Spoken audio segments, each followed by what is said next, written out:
Whenever I'm walking around the garden and I see a massive amount of insect droppings like this, the first insect that I think of are blister beetles. I see them mostly on potatoes, tomatoes, and eggplants, and they're little eating, pooping machines. Here's a look at one right here. More often than not, they'll be hanging on the bottom side of a leaf. But if you look carefully, you should be able to spot them, like this one here. One thing to know about blister beetles is that you probably shouldn't handle them with your hands. They got the name blister beetle because they can actually produce blisters on your skin. And if a horse eats too many of them in alfalfa, they can actually kill a horse. As you can see, this eggplant also has some blister beetles on it. And if we look under that same leaf, there's another one. Now that we know what they look like and where to find them, I'll show you how to kill them real quick.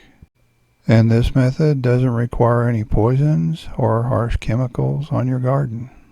It just requires a small container with a few drops of dish soap and some water. Sometimes when blister beetles are startled, they'll fall to the ground, and if you place the container right under the leaf, they might actually fall into it on their own.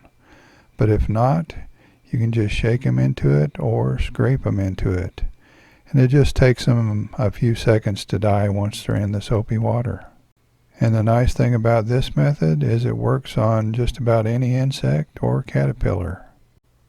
I usually inspect my garden by walking around and looking at the plants at least once a day, and it's not a bad idea to take a little bit of soap and water with you when you're doing your inspection.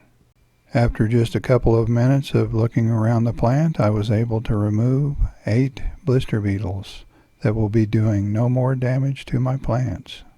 And these blister beetles won't be making any more baby blister beetles. For large areas, knocking them off by hand can be a lot of work, so in cases like that, I usually spray with pyrethrin. As with any insecticide, before using pyrethrin, read the entire label, especially any warnings or precautionary statements. I hope this video has been helpful to a few folks out there. Thanks for watching. We'll see you next time.